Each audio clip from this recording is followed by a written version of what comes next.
बच्चे स्वभाव से ही बड़े मूडी होते हैं और कभी-कभी बच्चों के मूड को समझना बहुत मुश्किल होता है। पल में शरारती तो पल में उनके चेहरे पर छा जाती है उदासी। ऐसे में जरूरत है ये जानने की आखिर बच्चों का मूड ऐसा होता क्यों है।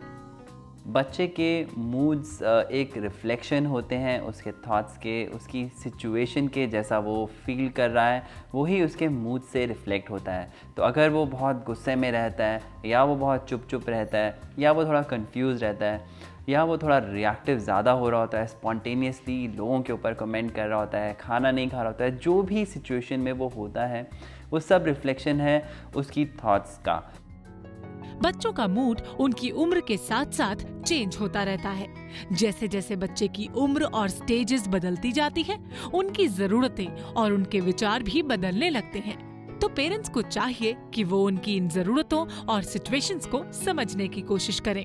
अलग अलग स्टेजेस हैं। सबसे पहले है बेबीहुड, उसके बाद है चाइल्डहुड, उसके बाद है अर्ली एडोलेसेंस, और उसके बाद है एडोलेसेंस, फिर लेट एडोलेसेंस। तो ये सारे अलग अलग स्टेजेस को समझना बहुत ज़रूरी है। जैसे जैसे बच्चा बड़ा होता है, उसकी सोच, उसके बर्ताव और उसकी बॉडी में बहुत सारे चेंजेस आते हैं। वो बहुत सी चीजों को समझने की कोशिश करने लगता है। ऐसे में आपको उसके नेचर को समझना होगा और उसे सही जानकारी देनी होगी। जरूरी तो नहीं कि जैसे आप चीजों को समझती हैं, वो भी बिल्कुल वैसे ही समझे। जैसे ही बच्चा बेबीहुड से चाइल्डहुड में आता है, तब आपको ये महसूस होना शुरू होता है, जो कि 3 साल की एज तक है। आपको ये लगता है कि ये अब एकदम शरारती हो गया है, या एकदम से गलत गलत तरीके से बातें बोलता है, स्ट्रांगली बिहेव करता है। तो आपको लगता है कि ये ऐसा क्यों कर रहा है, या अब ये सब गलत हो गया। ऐसा कुछ नहीं है। उस एज में 3 से लेकर के 5-6 साल तक की उम्र में एक पीरियड को हम स्पर्ट कहते हैं, जहाँ पर एकदम से वो पावरफुलनेस की स्टेज में आता है। क्योंकि उससे पहले वो अपने सेल्फ केयर के लिए, खाने पीने के लिए, टॉयलेट के लिए, इन सब चीज़ों के लिए आप पर डिपेंड होता है। पर अब उसके अंदर एक पावरफुलनेस आ जाती है, जहाँ पर वो खुद इन सब चीज़ों को कर रहा होता है। ऑटोनॉमी हम उसे कहते हैं। अक्सर पेरेंट्स को लगने लगता है कि उनके बच्चे दूसरे बच्चों से अलग रिएक्ट कर रहे हैं और वो अपने बच्चों को समझ नहीं पाते। धीरे धीरे उनके बीच दूरियां बढ़ने लगती हैं। तो पेरेंट्स को ये सोचना चाहिए कि जब वो बच्चे थे तो शायद वो भी ऐसे ही रिएक्ट करते थे। अगर आप उनकी एज को ध्यान में रखकर उनकी कही बात पर ध्यान देंगे तो शायद आपको भी उनकी बात सही लगने लगे।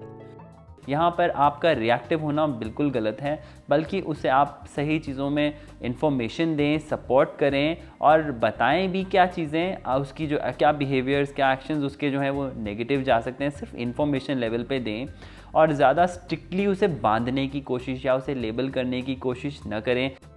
पेरेंट्स को कोशिश करनी चाहिए कि बच्चों के साथ हमेशा फ्रेंडली बिहेव करें। साथ ही अगर कुछ बातों का वो ध्यान रखते हैं तो अपने बच्चे के मूड को अच्छी तरह से समझ सकते हैं। बच्चे के नजरिए को जानने और समझने की कोशिश करें। जितना हो सके ज्यादा से ज्यादा वक्त बच्चों को देना चाहिए। उनकी हॉबीज, उनके फ्यूचर प्लान्स को जानने की कोशिश करें। अगर आपको लगता है कि बच्चा कुछ गलत कर रहा है तो उसे प्यार से समझाना चाहिए। बहुत इम्पॉर्टेंट है कि आप उसकी थॉट्स को समझें। उससे पहले इम्पॉर्टेंट है कि आप उसके मूड्स को, एबनॉर्मल मूड्स को जो नॉर्मल से अलग है, उसको रीड करें और उसे एक अलार्म सिग्नल की तरह लें कि अब समय आ गया है कि आपको उसके थॉट्स से परिचित होना है और उसकी हेल्प करनी है। हमेशा याद रखें कि बच्चे कच्ची मिट्टी की तरह होते हैं। आप इन्हें जैसा ढालेंगे वो वैसे ही ढल जाएंगे। तो वक्त रहते समझिए अपने बच्चे के मूड को और बना लीजिए इन्हें अपना दोस्त, जिससे आपके दरमियान कभी दूरियां ना आए।